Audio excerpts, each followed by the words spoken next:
Je suis la société A. La société A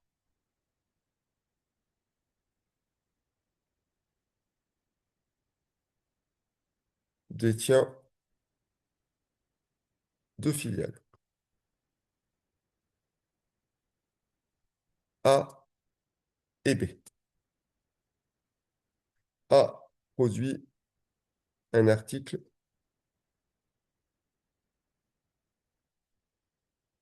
qui est l'article P1 qui est vendu sur le marché.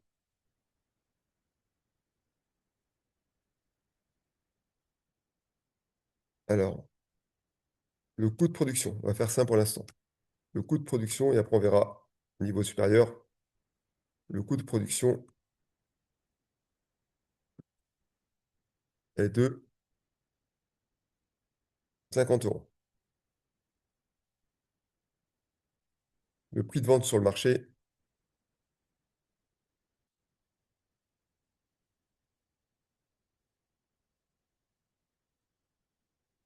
80 euros. B achète P1 pour le modifier et faire un produit final P2. Coût total, coût des pièces pour modifier P1, 55 euros.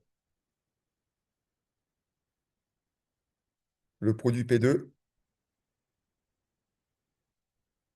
est vendu sur le marché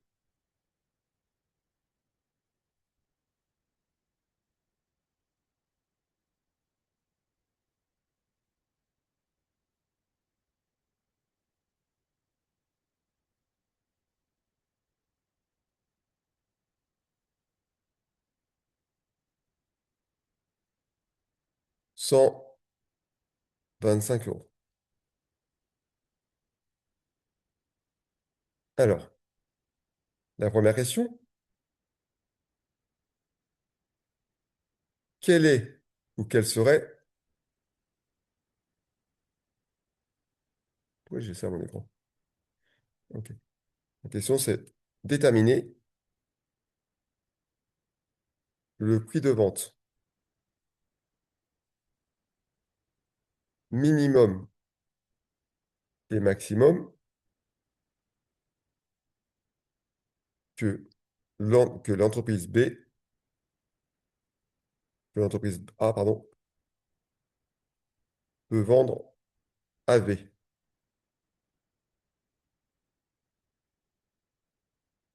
Deuxièmement, déterminer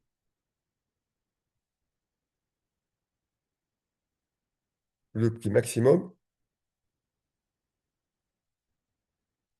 que B peut acheter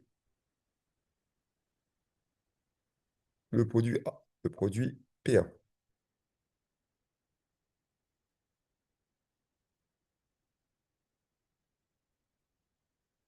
On est bon? On peut y aller pour là-dessus?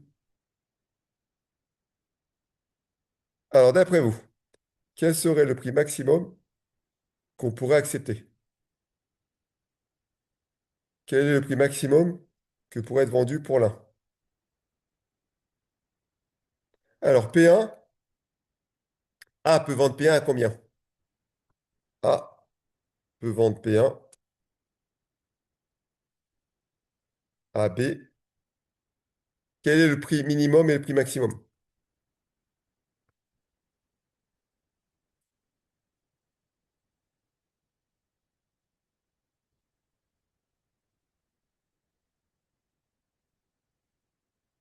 Je n'ai pas vu ce que vous avez marqué. De 50 à 80, tout à fait Samsung. Entre 50 et 80.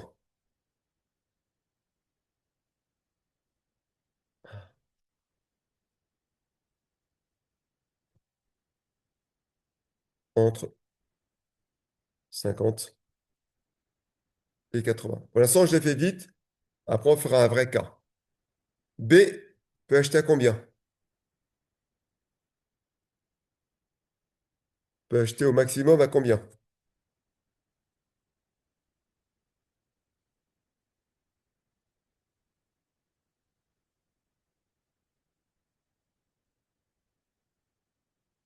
Vous me dites que B, maximum 125? Non, non, pas maximum 125. Parce que 125, c'est le prix de vente du produit P2. Moi, si j'achète P1 à 125, j'ai pas de bénéfice. Moi, je vais vendre P2. Après avoir modifié P1, je vais vendre à 125. Je peux pas l'acheter à 125, sinon je perds de l'argent. 55, je sais pas. Je vais calculer. Moi, je sais que beaucoup moins que ça. Ah. Moi, P2 va me coûter coût de P2. P2 va me coûter l'achat de P1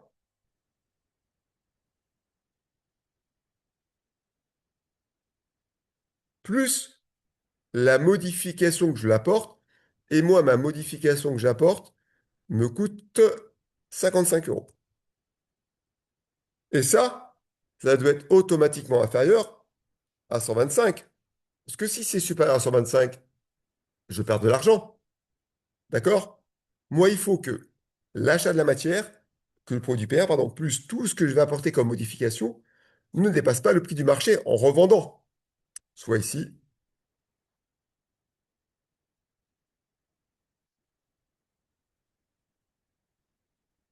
125 moins 55 égale 70. Moi, l'entreprise B ne peut pas acheter à plus de 70 euros. Si elle achète à plus de 70 euros, elle perd de l'argent. Nous sommes d'accord ou pas?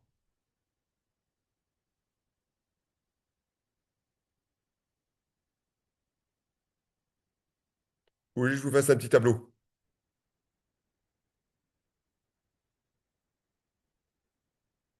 OK. Donc, ça veut dire que la négociation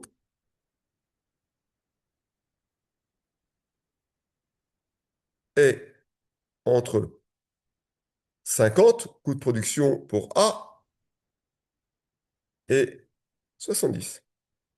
Aucun prix ne pourra se faire dans un autre tarif que 50 à 70. Nous sommes d'accord?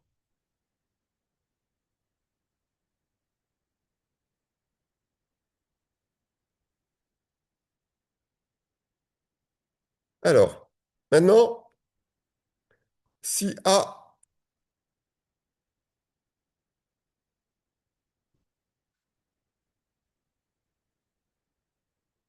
est un centre de profit,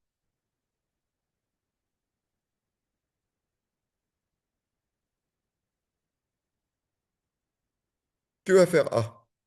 Si A est un centre de profit, est-ce qu'il va vouloir vendre dans l'intérieur du groupe ou pas?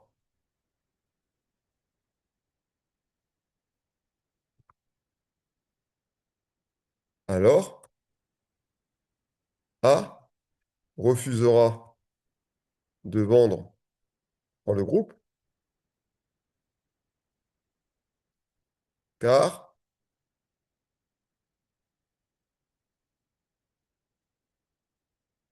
elle ne souhaitera pas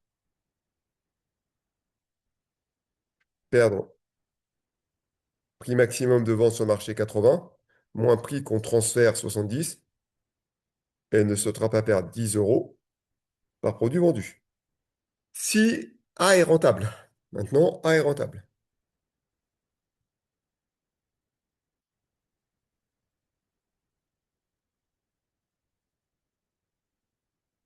et son marché est saturé.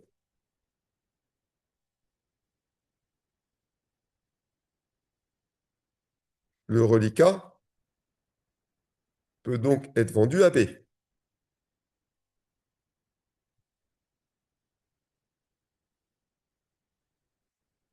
Alors, moi, si je dis Ça y est, j'ai atteint mon marché. J'ai tout vendu, plus personne ne peut m'acheter, parce que le marché, il n'y a plus rien sur le marché. Mes clients ont tous acheté, je peux le revendre à personne de plus. Il me reste une capacité de production. D'après vous, dans ce cas-là, quel est le prix minimum que A peut faire à B? Dans ce cas,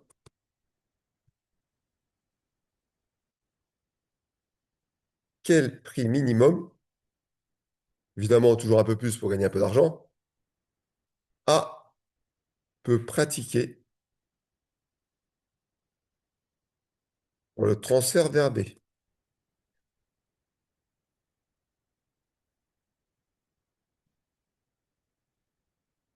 Là, Samsung, je suis pas d'accord avec vous. Moi, je vous dis que c'est moins que ça.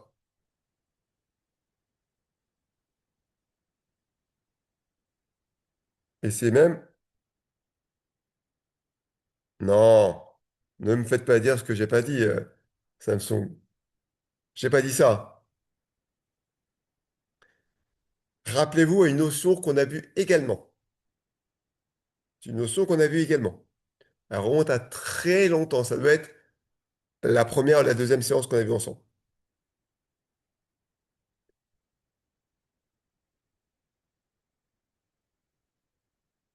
Alors, un peu de réflexion.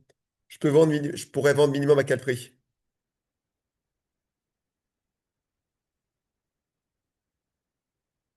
À mon coût. Indirectement, c'est ça, DM. C'est à mon coût variable. Parce que si j'ai atteint ma rentabilité, c'est-à-dire que ce que je vends couvre l'ensemble de mes charges fixes, donc je peux vendre au minimum à mon coût variable. C'est possible. Avec une petite marge petite, mais c'est possible. Avec une obligation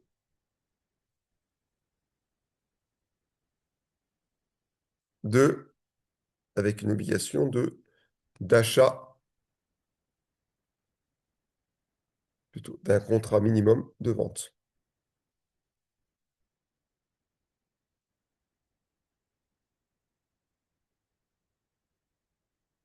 Et maintenant, on fait une petite application. Alors, nous, si on a gagné, on est rentable. C'était la notion qu'on a vue sur le seuil de rentabilité avec la partie concernant la commande marginale. La commande marginale, si je suis rentable, je peux vendre à combien ça me coûte. Ma partie variable, parce que je suis rentable. Si je ne suis pas rentable, il faut que ça couvre une partie de mes charges fixes. D'accord? On y va sur une application maintenant chiffrée. La société A vous communique les éléments suivants.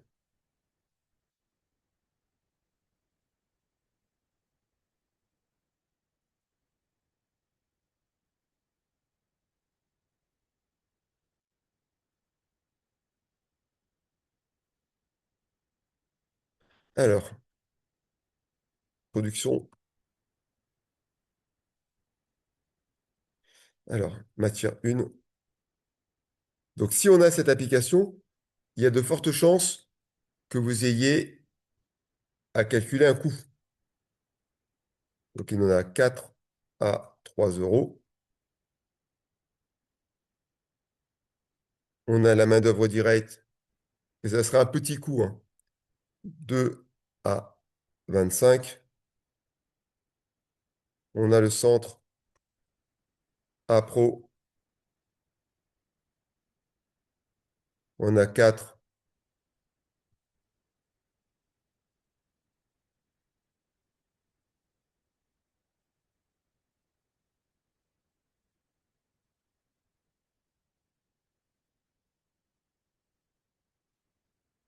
4 à 12.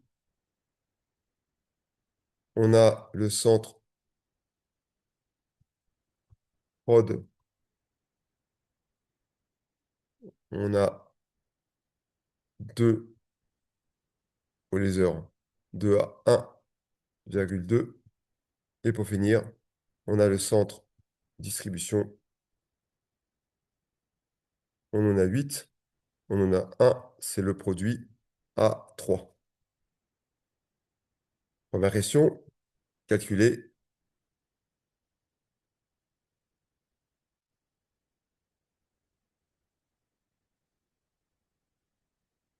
le coût de production.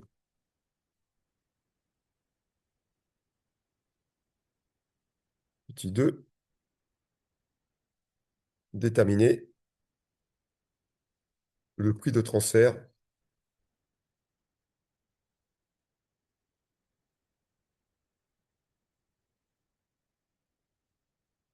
en appliquant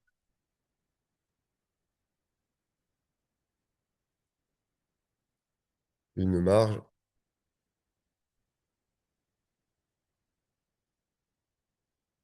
de 15%. Petit 3,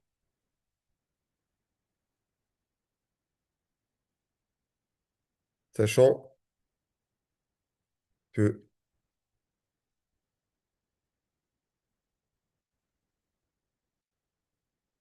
10 € du centre appro et 1 € du centre prod et 2,50 € du centre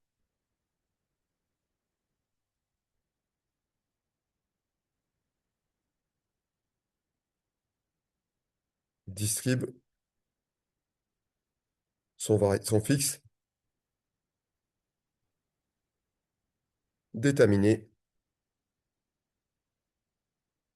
le coût variable et le prix de cession en appliquant une marge, un taux de marge, pardon, de 20%.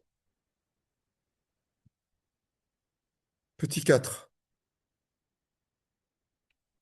la société vend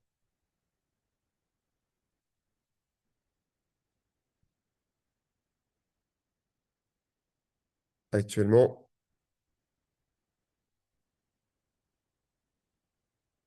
1000 articles.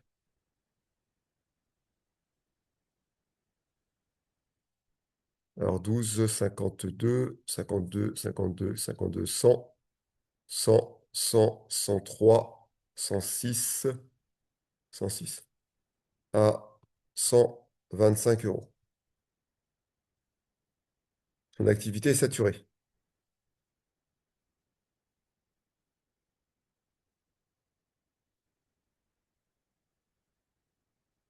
Déterminer son résultat actuel.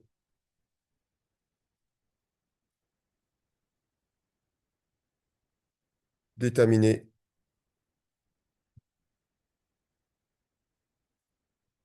déterminer son résultat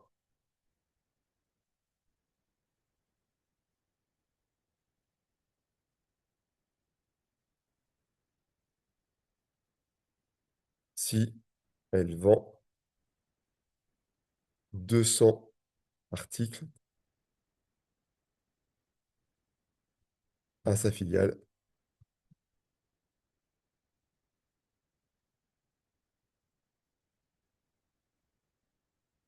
dans les deux hypothèses.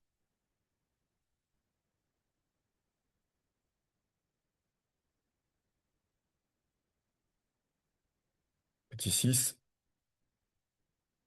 si vous êtes un centre de profit, quelle option prenez-vous?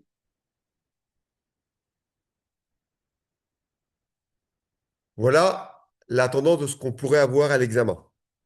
Ici, alors je vais être encore clair avec vous, je ne prends pas l'option de la filiale. On pourrait aussi calculer ce qui se passe dans la filiale. Je ne prends pas l'option du groupe qui me dit ben, vous êtes obligé de vendre à la filiale. Je ne prends pas tout ceci, hein. Tout ceci peut se cadrer et tout ceci peut tomber également. Il faut savoir aussi que on n'a pas ça en DCG. Je suis même pas sûr qu'on ait ça en DSCG. La notion de fiscalité. Parce que je peux avoir des fiscalités réduites et si je dans le groupe, je peux me dire ben, ma filiale A est plus petite que ma filiale B. Elle remplit les critères d'un impôt réduit à 15% jusqu'à 42 500 €. Donc, je vais faire maximiser le bénéfice à hauteur de 42 500 pour payer un impôt à 15%. La filiale B, elle, quant à elle, elle paye un impôt à 25%. Elle ne peut pas bénéficier de l'impôt réduit pour diverses raisons.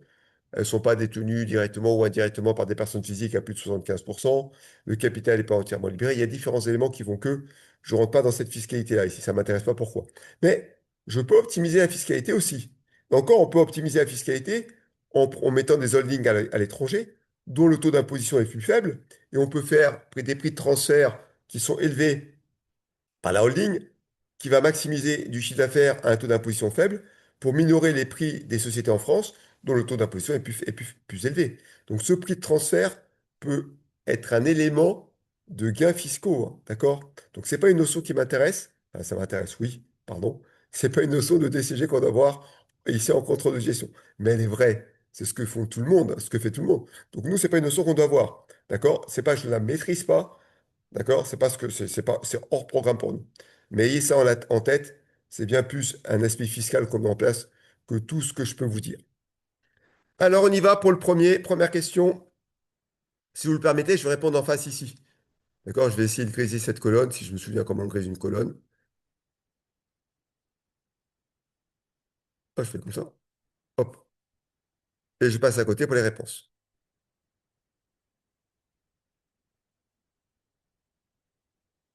Alors, petit 1, je vais calculer combien ça me coûte. Donc, moi, l'unité, c'est la multiplication des deux. Je vais recopier ce tableau-là. Ça va être rapide. Copier. Je suis feignant. Coller. Et je fais les montants à côté.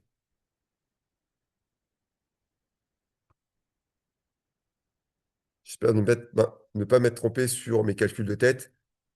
Coût de revient.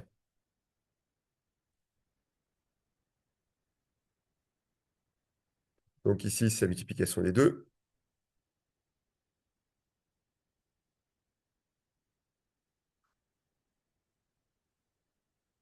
Et je fais la somme algébrique.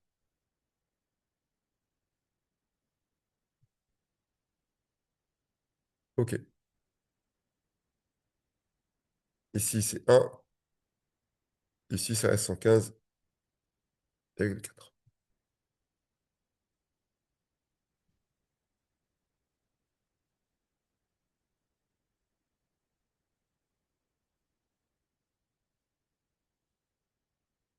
Alors, on vous demande quel serait le prix de transfert si l'entreprise souhaite avoir une marge de 15%.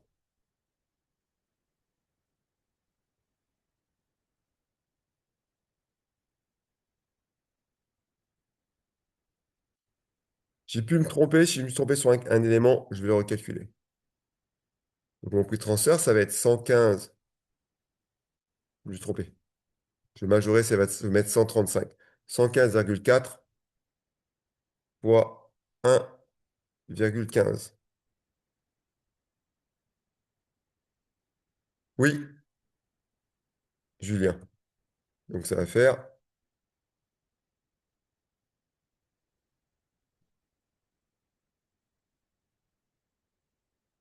132.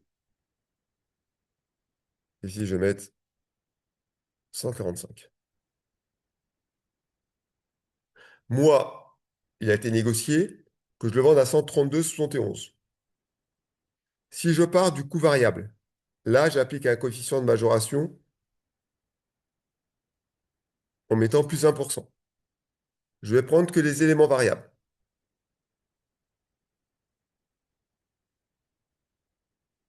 Pied collé.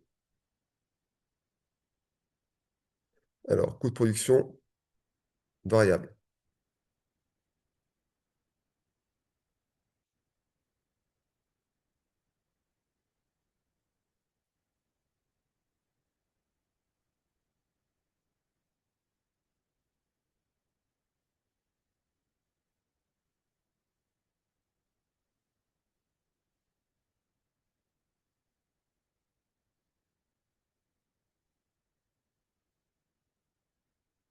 Un coût de revient, je vais mettre un petit V pour dire que c'est variable.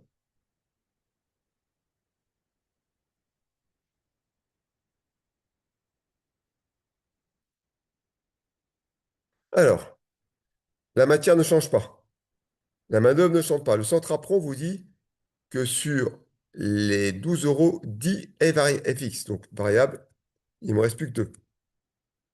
On vous dit que sur le centre production, 1 est variable, donc il ne me reste plus que 0,2. 1 est fixe, donc il ne me reste plus que 0,2 variable. Et on vous dit que sur la distribution, j'ai 2,5 de fixe. Donc ça veut dire qu'il ne me reste plus que 0,5 de variable. Les éléments variables me coûtent 70,9. Si je veux appliquer un taux de marge de 20%, c'est mon petit 3 ici, pardon,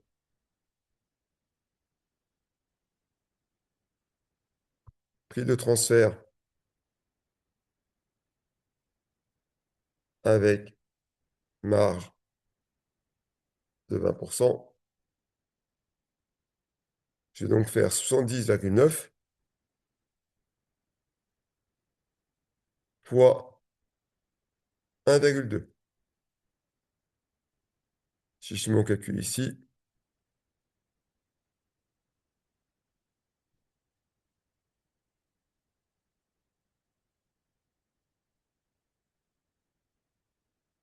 85,08. OK, on verra tous ces calculs après. Petit 3, petit 4, pardon. On vous dit que la société vend actuellement 1000 produits. Quelle est et que son activité est saturée. Détermine son résultat.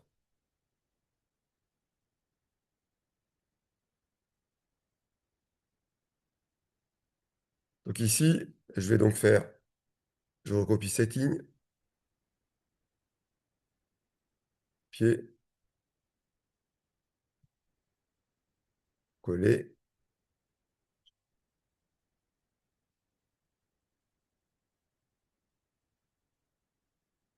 coût total. Donc j'en ai 1000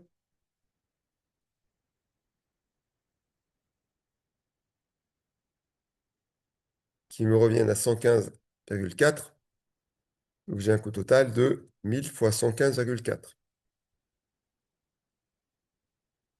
J'ai un chiffre d'affaires pour 1000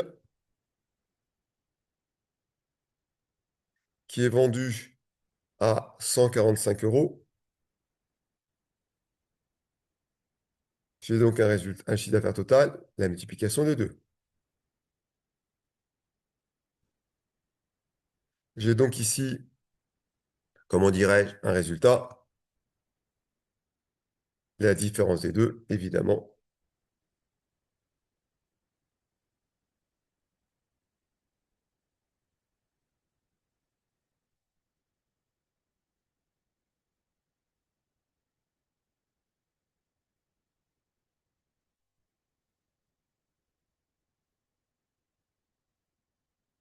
Actuellement, l'entreprise fait un résultat de 29 600 euros.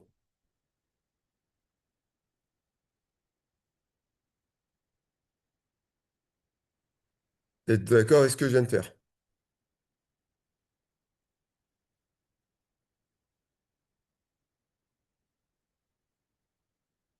OK. Maintenant, détermine le résultat si elle vend 200 articles à sa filiale dans les deux hypothèses.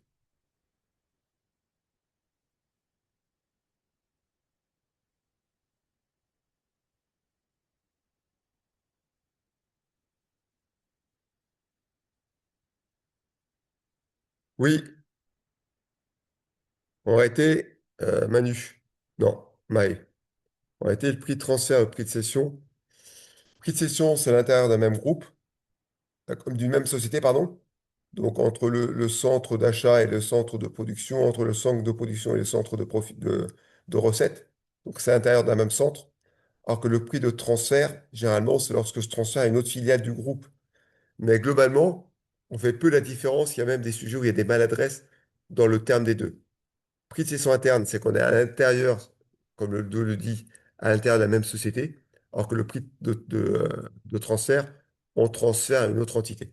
Voilà la différence qu'il y a en termes purs en vrai terme. Mais la méthodologie est la même, hormis que si on reste dans une même entité, prix de cession interne, on n'a pas la notion de fiscalité. Alors que si on fait un transfert, la fiscalité s'applique parce que chacun paye ses propres impôts, sauf si on est dans une notion de fiscalité de compta audit, qui est la notion de groupe, et on a une fiscalité de groupe. Nous, on n'est pas dessus, on ne voit pas ça, mais sauf si on avait une fiscalité de groupe, on aurait pu faire aussi tenir compte de la fiscalité interne. Alors, j'ai mis mon téléphone à charger, excusez-moi. Qui sait comment je vais procéder? Alors, ce qui est sûr et certain, qu'est-ce qui ne va pas changer?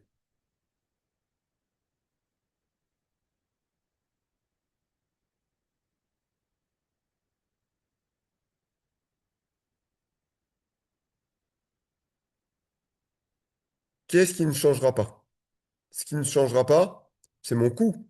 Parce que je suis saturé. Je suis obligé d'en produire 1000. Donc ici, comme je suis saturé, le coût de production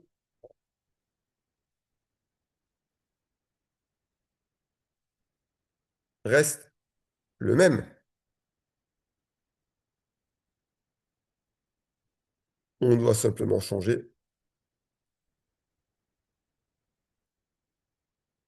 le chiffre d'affaires et donc le résultat.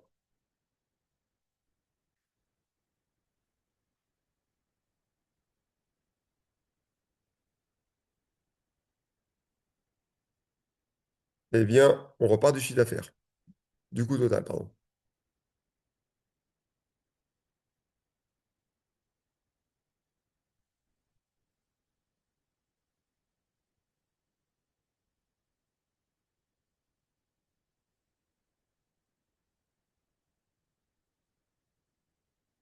Alors, hypothèse 1.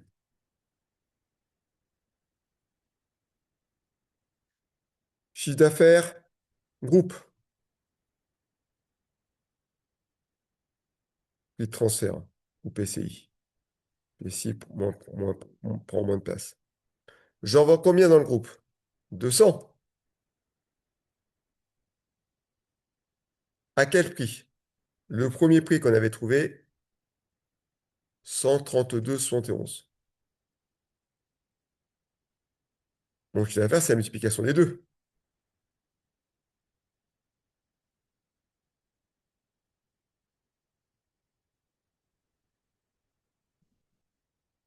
Quel serait le chiffre d'affaires hors groupe?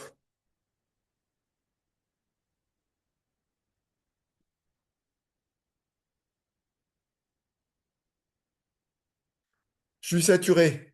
Si on me dit d'en vendre 200 dans le groupe, c'est-à-dire que je ne pourrais vendre à l'extérieur que le reste. Mes 1000 moins mes 200. Donc ici, 800.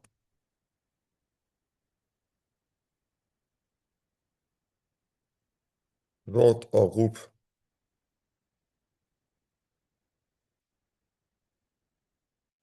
les 1000 moins les 200, car nous sommes saturés et impossible de produire plus. 800 à combien? À mes fameux 145 euros,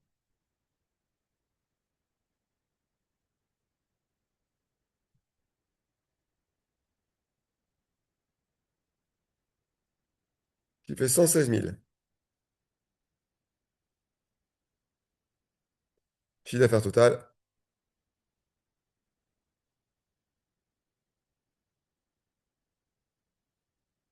pour 1000.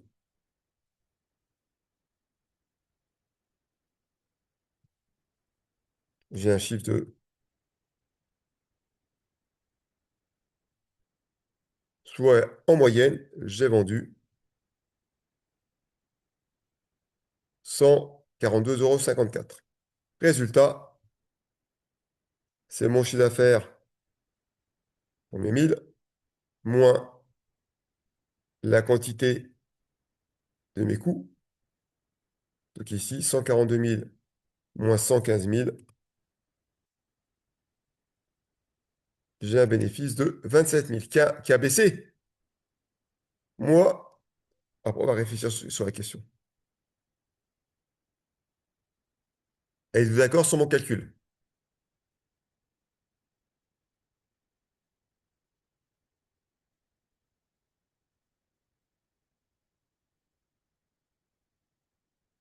Et les autres?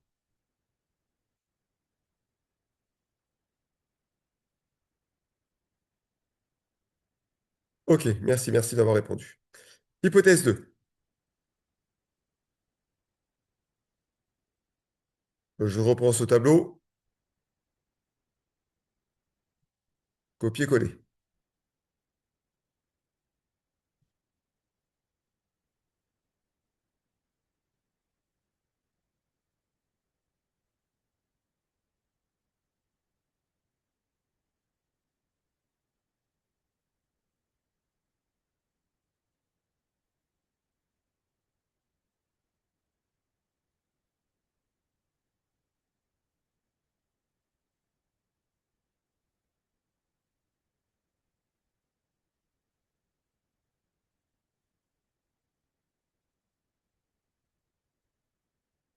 Alors, je vends combien à ma filiale?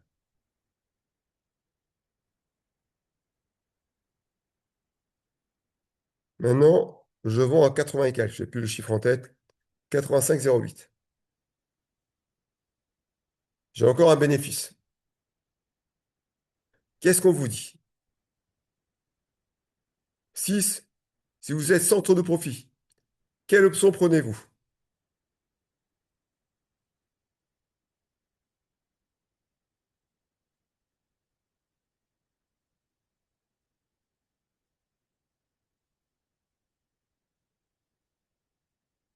La une ou hors groupe? Ou hors groupe? Pourquoi vendre dans le groupe si je perds de l'argent? Ma situation quand je vends hors groupe, j'ai 29 600 euros. Si je vends dans le groupe, j'ai 27 142 avec l'hypothèse 1. Hypothèse 2, 17 616 euros. Moi, si je suis un centre de profit, je vends hors groupe. Donc, d'accord? Si je suis centre de profit, je ne m'intéresse qu'à un profit. Je contrôle les coûts, je contrôle les recettes, je m'intéresse à mon résultat. Si je suis un centre de recettes où je m'intéresse qu'au chiffre d'affaires, je prends aussi l'hypothèse 1, enfin, le choix hors groupe. Dans ce cas, on doit choisir de ne plus vendre, de ne pas vendre, pardon, dans le groupe, car il détériore le résultat,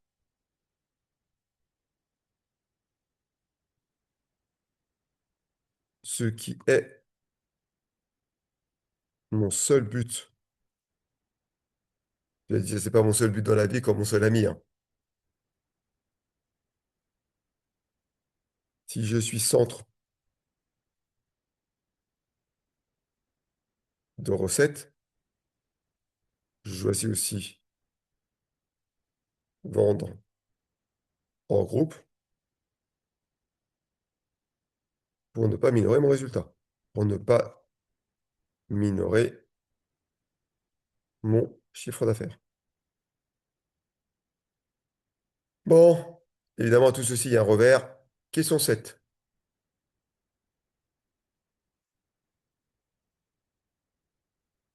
Le groupe nous laisse choisir entre la vente des 200. Le groupe nous impose de limiter les ventes en externe à 200, à 800, pardon, et nous laisse le choix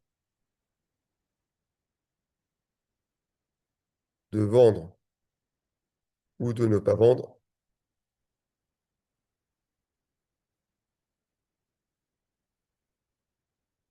ou de ne pas vendre en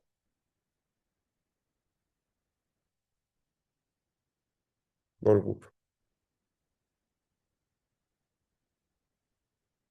Question maintenant à 14,50 €. 15 euros. Vous aurez une remise de Michael.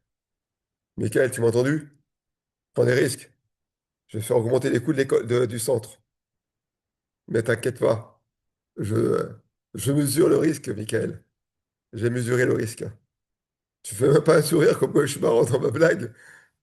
Allez, on va augmenter le prix, Michael, pour motiver nos élèves. Risque à, allez, 50 euros. 50 euros, je mets. Pour celui qui va me donner la bonne réponse. Là, et Michael, tu prends de ma paye. Si quelqu'un donne la bonne réponse. Et en passant cette vidéo, tu vois, je vais te faire venir des gens qui vont essayer de gagner de l'argent sur Fishbel. C'est une autre forme de travail.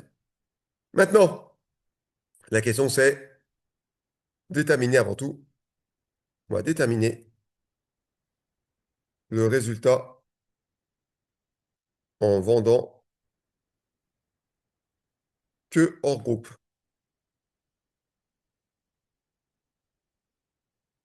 Qui prend la parole? Prenez la parole, ça serait super bien. Et me dit, et me donne mes résultats. Alors, si vous permettez, ceci, je vais mettre à droite, et après, je devrais le remettre. Pour qu'on ait tous les tableaux à gauche, pardon, ici. On va faire mieux. Michael, je vais l'envoyer ce fichier aux étudiants tout de suite. Je vais le sauvegarder, je veux vous l'envoyer, comme ça vous l'avez. Et je veux de la participation. Là, vous subissez un peu. Ah, il y a un rayon de soleil qui vient d'arriver. Michael, je vais gagner mon pari. Allez, soyez motivés, travaillez avec moi. Application PCI. Fishben, du 8/03/2026.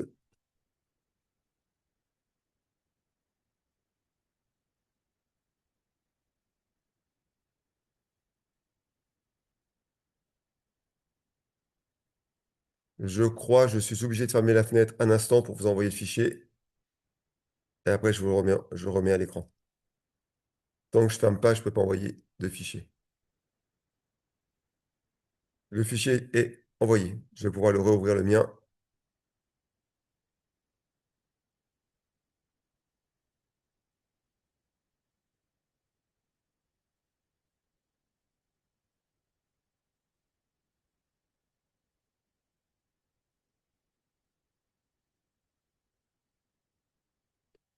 Même avec l'argent, Michael, j'arrive même pas à les motiver, à les faire travailler plus, ni rien. Bon, vous avez mon fichier. Qui se lance sur le résultat hors groupe?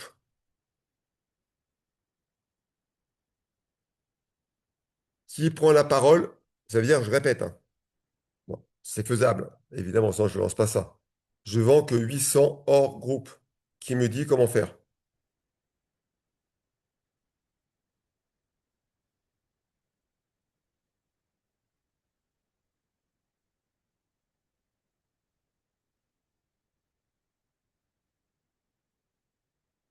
Je laisse un instant de réflexion. Si personne ne réagit, je prends le relais.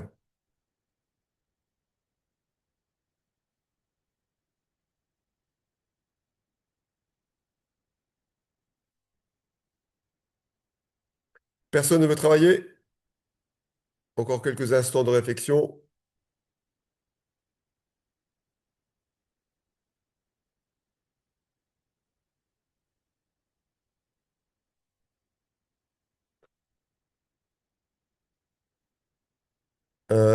Samsung, Je ne vends pas en groupe. Je ne vends plus rien au niveau du groupe. Je ne vends que mes 800. Et je ne fabrique que 800. Ici, on produit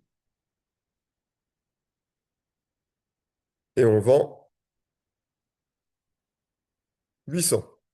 Je suis réfractaire, je dis non, je ne travaille pas dans ces conditions, je ne veux pas vendre. Quel serait mon résultat si je refuse de produire et de vendre pour le groupe? J'en produis que 800 et j'en vends 800.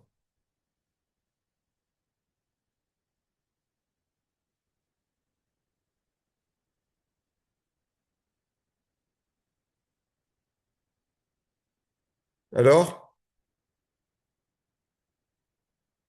dis bien Samsung, là j'ai expliqué un peu mieux, admettons que je n'avais pas donné d'explication claire, quel serait le résultat? Après, on va prendre votre hypothèse, évidemment. Mais il faut voir si j'ai intérêt à produire pour le groupe.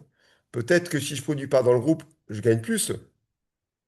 Quel serait mon résultat si, même si on me refuse, on me laisse le choix, soit je fais groupe, soit je fais pas dans le groupe. Si je fais en groupe, je dois m'arrêter à 800. Quel serait mon résultat si j'en produis et j'en vends 800?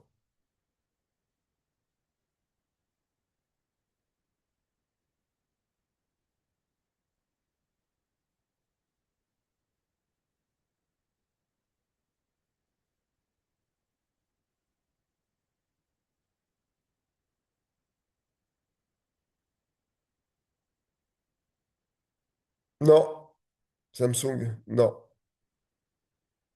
Déjà, combien ça va me coûter? Le coût, je de combien?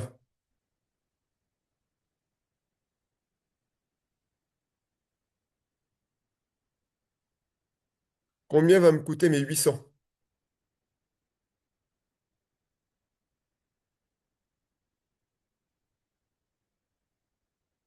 Non, c'est Lyon. C'est ce que je voulais que vous mettiez comme réponse. C'est faux.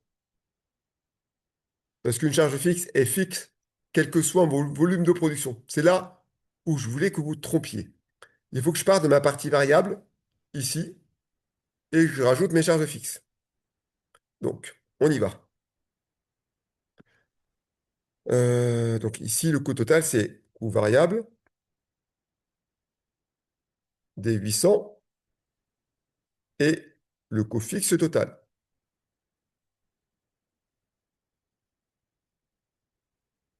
Je vais reprendre cette ligne-là.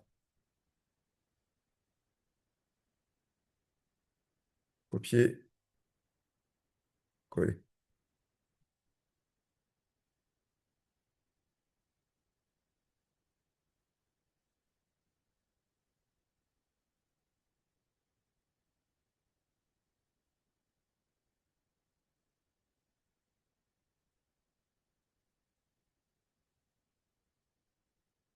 coller.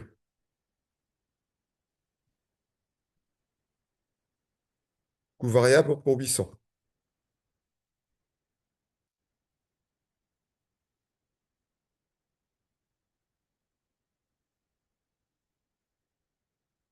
Donc, on va mettre ici 800. Le coût de l'un ne changera pas. Au total, c'est la multiplication des deux.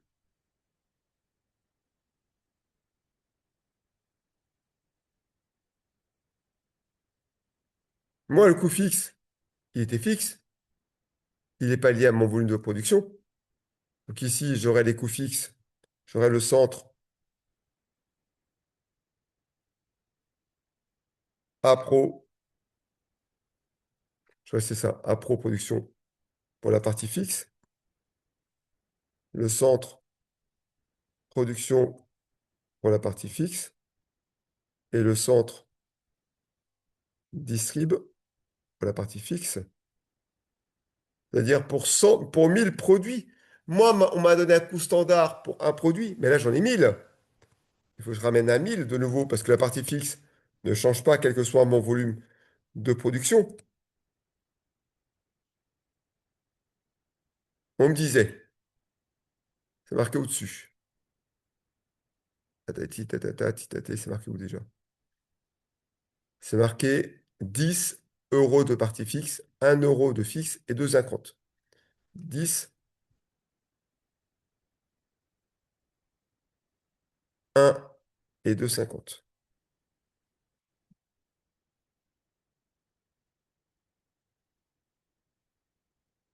Voilà le montant de mes charges fixes. Elles sont fixes. Elles ne peuvent pas varier par rapport à mon volume. Je le ramène à ma quantité initiale, à mon prix, à la valeur initiale. Il n'y a que la partie variable que je ramène à ma production réelle. Coût de revient pour 800. Ici, j'ai 800. Si je fais la somme algébrique,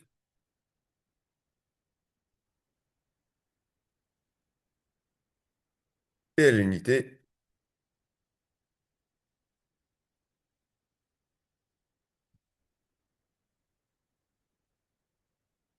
voilà combien ça me revient.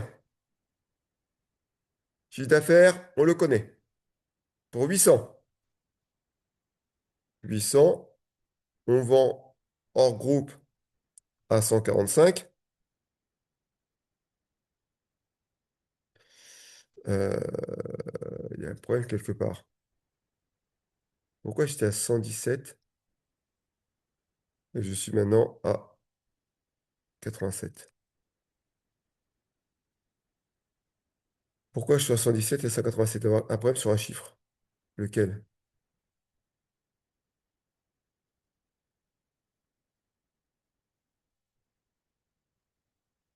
Ah oui, c'est pas ça. Il faut 4 fois quelque chose.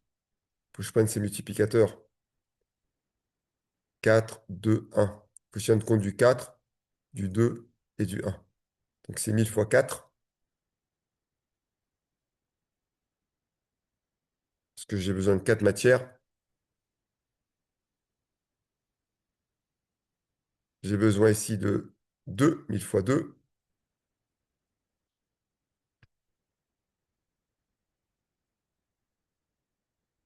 800, 1000 pas 2.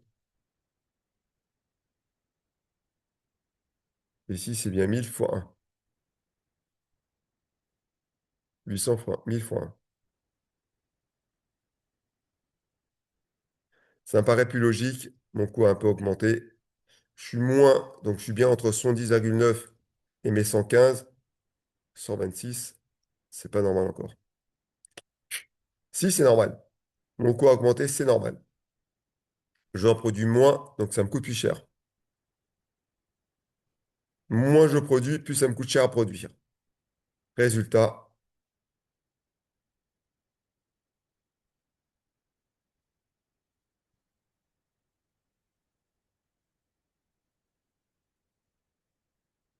pour 800, la différence entre les deux, 116 000 moins 101 000, et à l'unité, 74 000 divisé par 800.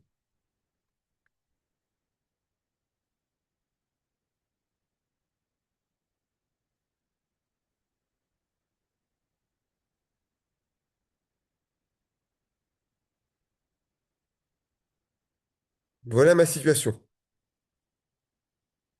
Si je vends hors groupe, parce qu'on me demande, on m'exige, tu n'en vends que 800 hors groupe. Le reste, si tu veux produire, tu le vends dans le groupe. Si tu ne veux pas produire, tu le vends, t'en vends pas. Tu fais ce que tu veux. Donc moi, si je suis bête et méchant, je dis, admettons, le groupe, la vente en groupe, ça ne m'intéresse pas. Je gagne moins que ce que je devrais. Je vais le vendre dans le groupe. Si je vends dans le groupe, évidemment, si je vends en groupe, évidemment, mes charges fixes restent les mêmes. La seule chose qui va changer, c'est ma partie variable. Donc, c'est pour ça que j'ai repris mes charges fixes comme c'était au départ. Et donc, moi, ici, je vais me retrouver avec un résultat de 14 780, qui est le pire de résultats. Si je décide de ne pas vendre dans le groupe, mon résultat se détériore. La société mère va m'imposer indirectement de vendre dans le groupe. Je n'ai pas le choix. Si je décide de faire le réfractaire, de ne vendre que dans hors groupe parce que le groupe n'est pas profitable pour moi, je me fais avoir. Mon résultat est amoindri. Ils sont d'accord ou pas?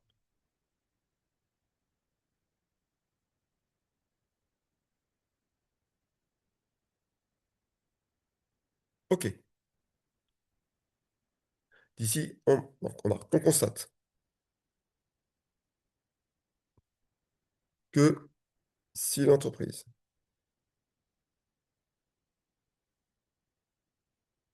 décide de ne vendre que pour le groupe, que hors groupe,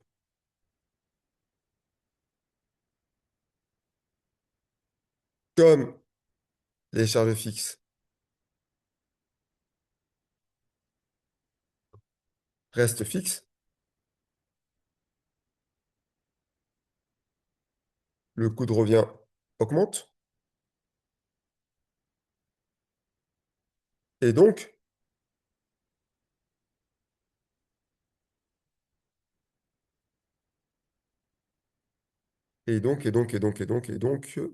le résultat se détériore.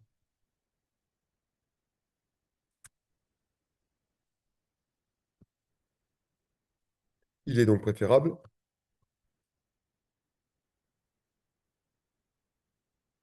de vendre les 200 imposés dans le groupe, et donc de choisir, comme je l'avais dit au départ, l'hypothèse 1 qui permet de dégager un bénéfice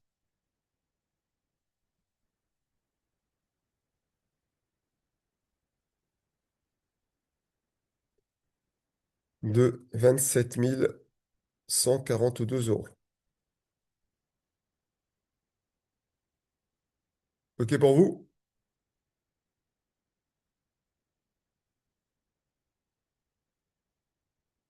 OK. Maintenant, on est B. OK. B,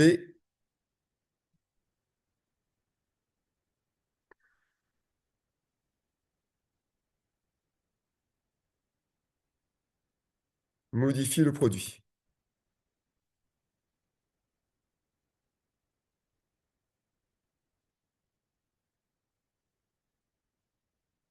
Et les coûts sont les suivants.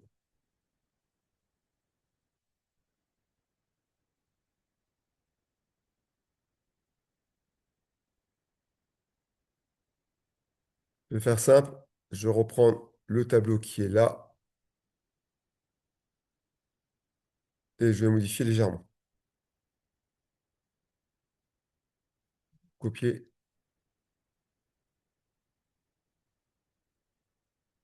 coller, insérer, PCI,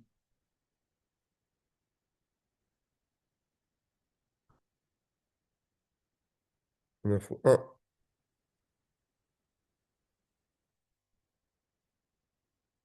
Ici, 2 à 2. Ici, 2 à 14.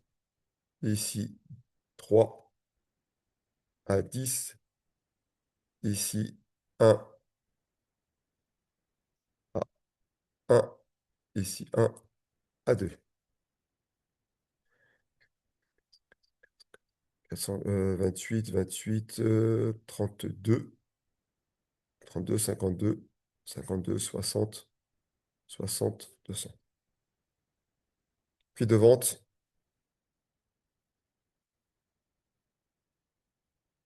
200 euros.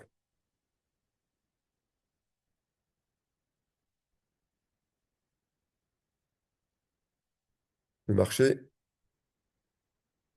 lui permet de vendre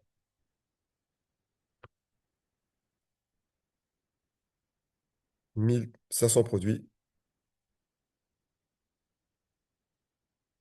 Non, permet de vendre 200 produits.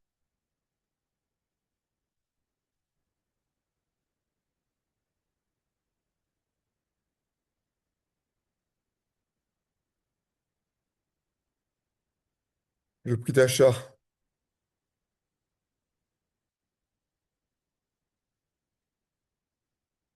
actuel du prix de l'élément transféré est de 145 euros. Le prix qu'on avait au-dessus, je ne me suis pas trompé. 145 euros. Et sont 8.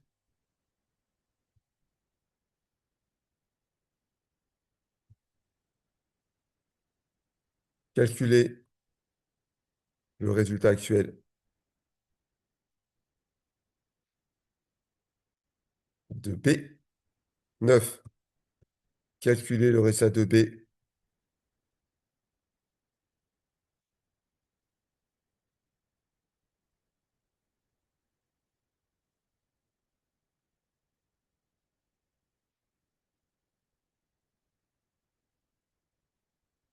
avec l'hypothèse 1. C'est ce qu'on a retenu.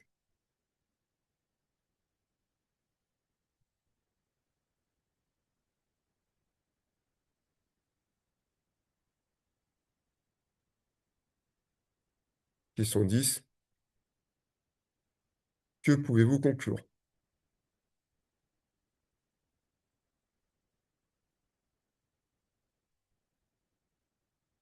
Ok, on y va pour la 9, la 8 ici.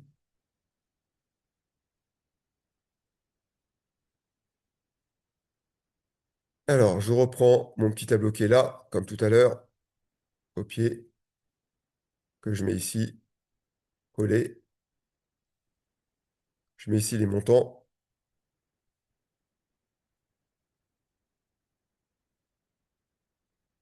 J'achète à 145 euros, c'est ce qui est marqué, qui est le prix du marché.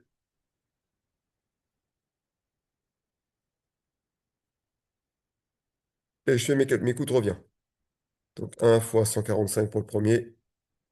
Pareil pour tous les autres. Coût de revient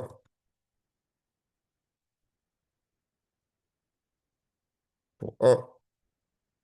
Je fais la somme de mes coûts de revient. La somme de mes coûts, pardon. Indirectement, ça me revient à 210 par unité.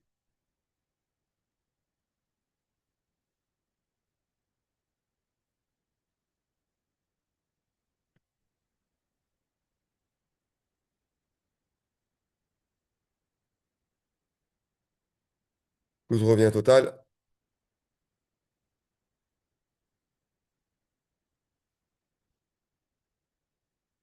Eh bien, je vais remplacer les 1 par ma quantité vendue 200.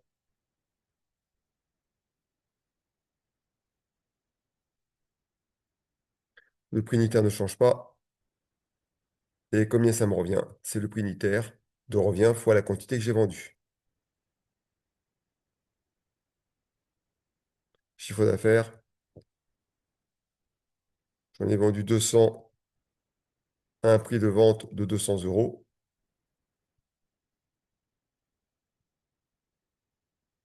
ce qui fait 40 000 euros. Résultat,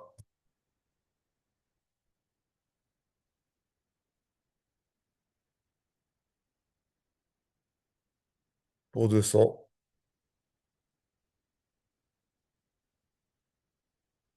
40 000 moins 42 000,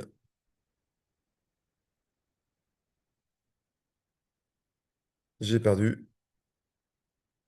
2 000 euros, soit par produit vendu, 10 euros.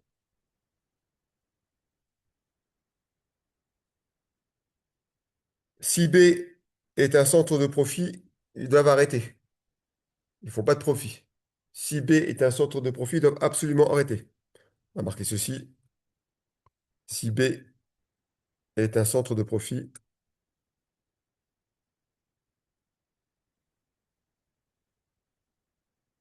des corrections doivent être, des corrections doivent être apportées ou arrêt de l'activité. Si B,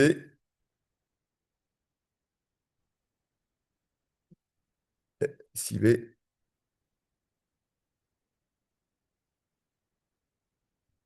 est un centre de recette,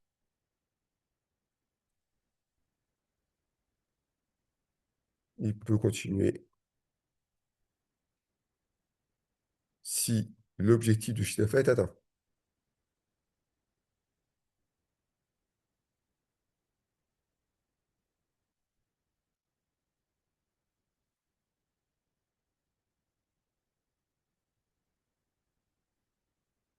9. Même chose, or qu'on prend l'hypothèse 1. C'est-à-dire que si on prend l'hypothèse 1, il y a un prix de transfert qui se fait à 132,71. Je reprends tout ce tableau. Copier, coller. Ici, je mets 132,71.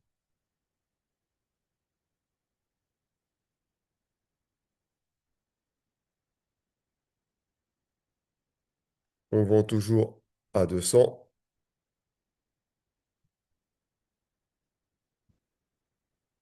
Et là, je gagne 458 euros. Superbe. Enfin, un bénéfice. 10. Avant de passer à la 10, je ne suis pas à Paris, hein. T'as vu, Mickaël, j'ai rien fait perdre, hein. Je vais sauvegarder mon travail. Je vous l'envoie tout de suite. Je vais vous poser une question. Quand vous aurez tous les tableaux, vous devez dire qu'est-ce que vous concluez. D'accord? C'est-à-dire, est-ce que je transfère en interne? Est-ce que je transfère pas en interne? Est-ce que j'arrête B? Est-ce que j'arrête pas B?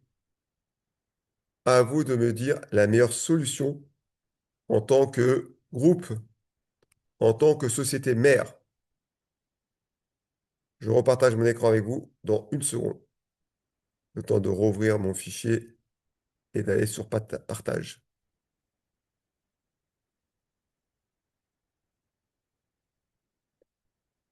Et après, on ira sur les applications que j'avais déjà fait au préalable.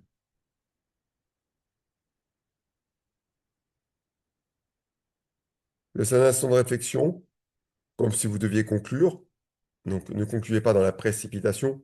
On n'est pas ici sur la... Alors, on peut contextualiser, hein. Alors, je ferai à l'oral la contextualisation de la correction et je mettrai simplement les grandes lignes de ce qu'il faudra mettre.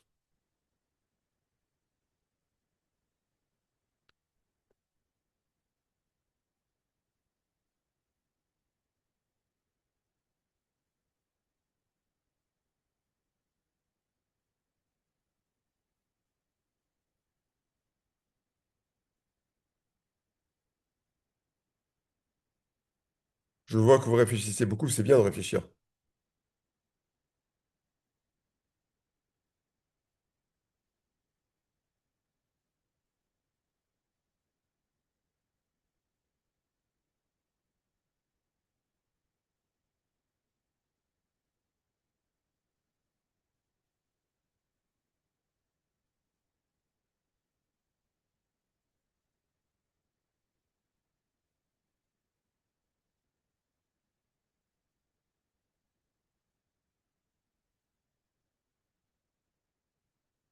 Alors qu'il y a une solution à me proposer, réfléchissez bien. Moi, j'accepte toute réponse qui soit logique, hein.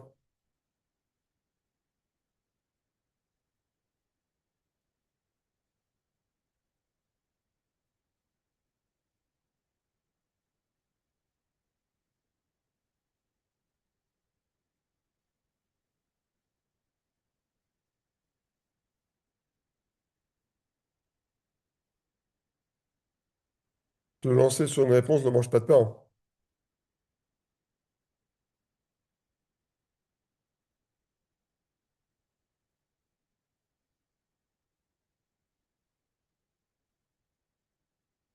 Alors, que vous me proposez, excusez-moi. Je maintiens, je fais tout, je fais rien, j'arrête une partie, j'arrête tout.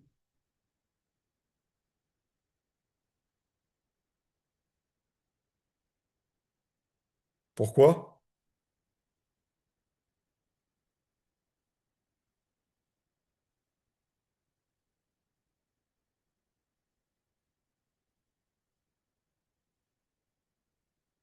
Alors, pas de solution?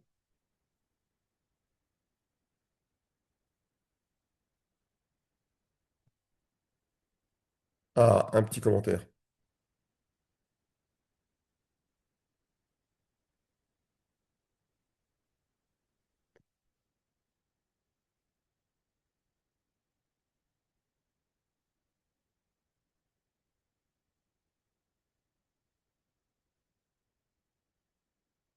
Ok. Solution 2. J'ai lu ce qu'a marqué Samsung. Alors, on va faire la somme de l'hypothèse 1 plus de mon transfert. Résultat, je vais mettre ici, hein. Alors, si hypothèse 1,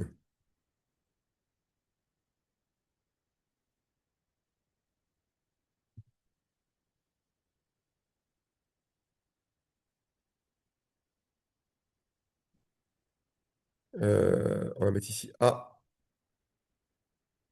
ici on va mettre B, ici on met total.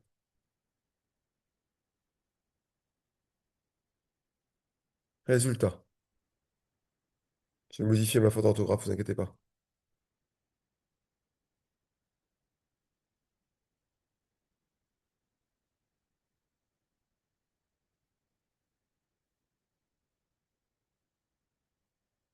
Donc, dans l'hypothèse 1, j'avais un résultat qui était de 27 000. Dans l'hypothèse 1, j'ai un résultat de 458. J'ai un résultat total.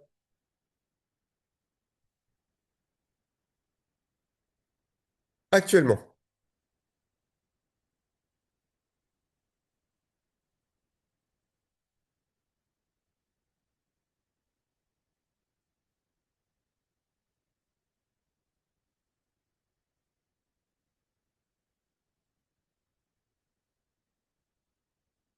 résultat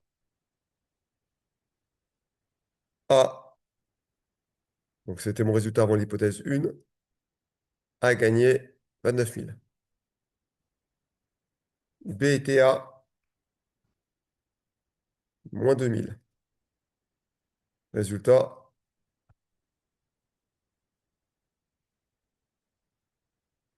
27 600. Ça ne change rien. Le prix de transfert ne change rien au résultat d'une société.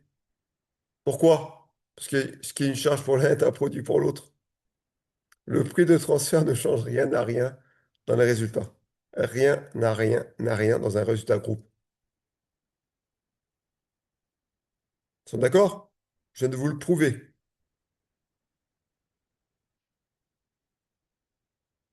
C'est pour ça que quand on vous dit, alors on ne va pas aller trop loin là-dessus, le groupe a gardé son résultat global, mais les filiales, c'est facile à faire croire ça, mais c'est facile, vous les démontrer. C'est la manipulation de chiffres et la manipulation de personnes. Ça se fait pour l'IS, ok, pour minimiser, mais dans le reste, c'est la pure manipulation de chiffres. Moi, je commente ceci, avec votre accord. On constate, et je vous l'ai fait, je vous l'ai montré, hein, que quel que soit le prix de transfert ou le prix de cession interne, c'est pareil, entre deux entités, le résultat groupe en lui-même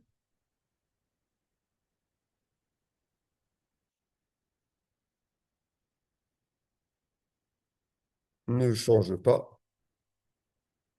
Point. Seul change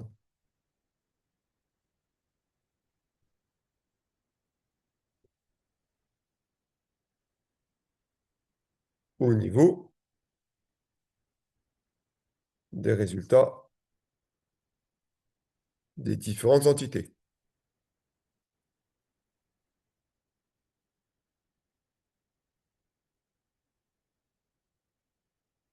Selon la nature des centres, un bon choix de PCI est important.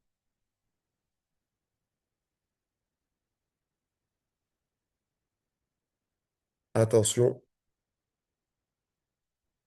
à la démotivation. Démotivation. Démotivation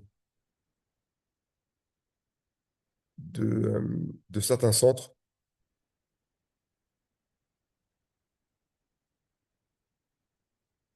lorsqu'on impose des PCI qui dégradent les objectifs à atteindre.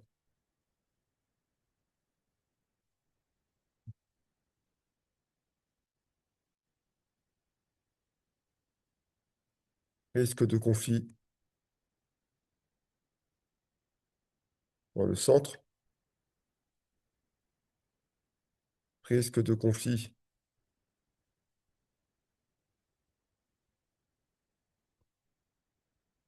avec les autres centres.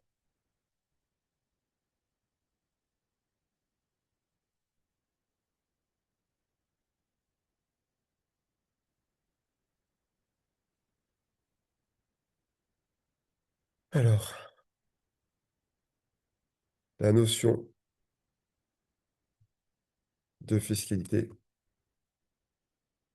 n'est pas mise en avant.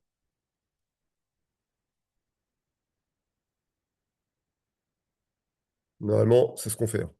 On joue sur la fiscalité pour optimiser le tout, mais ce n'est pas ce qu'on doit avoir, nous. Je laisse de côté, je fais simplement un petit aparté ici. Voilà cette grande application que je voulais voir avec vous et les conséquences pour, in fine, dans le groupe, ça ne change rien. Il n'y a que les centres qui vont en résultat amoindri ou augmenter. In fine, dans le groupe, ça revient strictement au même.